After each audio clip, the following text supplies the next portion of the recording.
This is my communications video for National University CED 601. All right, Abe, so tell me a little bit about some of the difficulties you were experiencing with your teacher's assistant last week.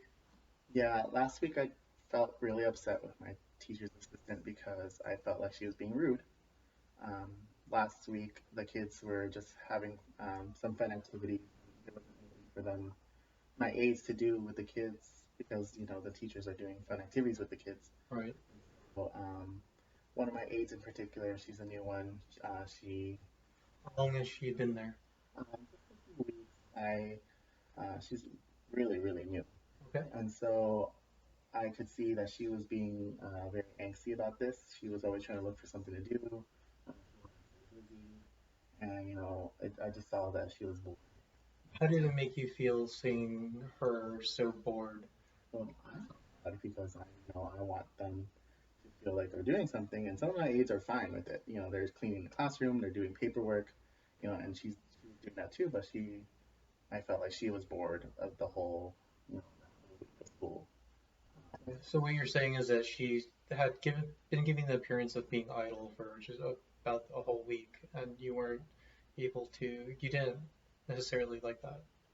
Not that I necessarily didn't like that. I just felt bad for her. And I see. so Okay. yeah.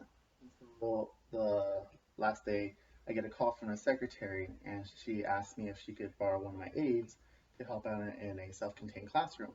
And so naturally, I thought of my new aide, who I thought she was being bored and she needed something to do. And so I told her if she could pitch in, and she kind of looks at me with this funny look on her face, as if she wasn't satisfied with what she had been told. And you were able to kind of read her and figure out that she was not content.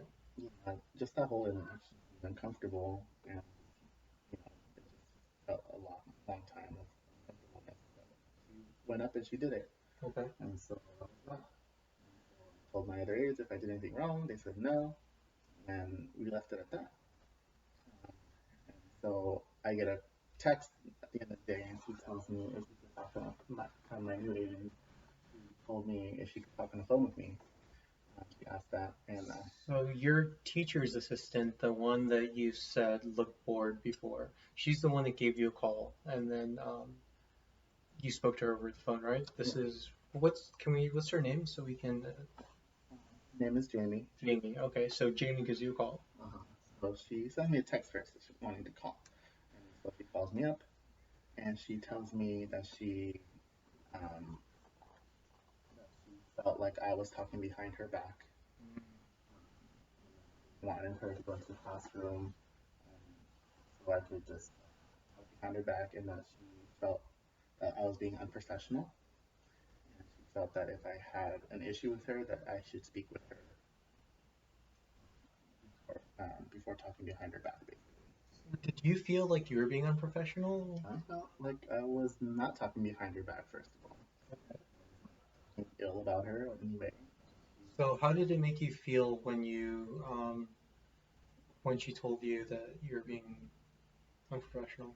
It just left a sour taste. I felt upset, not only with her, but at myself because I never want to come across as unprofessional. And so at that time, I felt like, I should shout at her and, tell her all these negative things about her and that she was being unprofessional herself. In fact, I still think I should probably just go up to her and tell her that she's being unprofessional and that she's not, you know, just kind of backtrack after what she did at me. Okay, so I mean, what you're saying is perfectly understandable. It seems like the teacher's assistant maybe might have jumped the gun by accusing you of being unprofessional, which it's understandable why you're feeling the way you do. And I'm sorry to hear that. I wish things had worked out differently, but I think maybe there's a way to handle this that doesn't involve so much confrontation, and hopefully we can maybe figure out a way to do it in a pro-social way, so that this confrontation can be used as an opportunity to help you guys mend the relationship which from what I'm hearing, sounds like it's been very rocky from the beginning.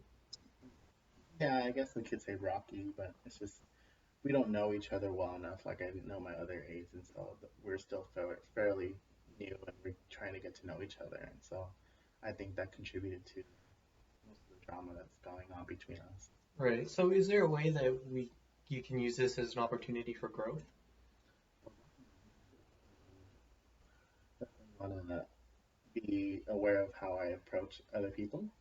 I want them to give them an opportunity to tell me how they're feeling in that moment rather than later on.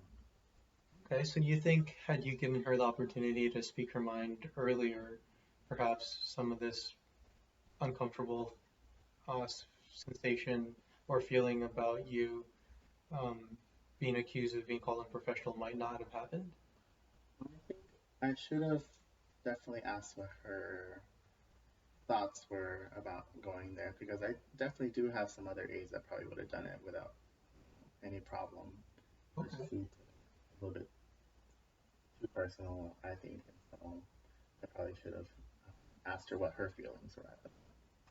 Okay, so to summarize, what you're saying is that um, you need to probably check in with her a little bit more frequently to maybe prevent some of these situations from escalating.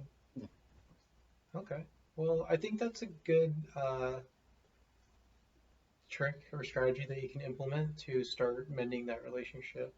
And thank you so much for coming in and talking to me about some of these difficulties that you've been experiencing.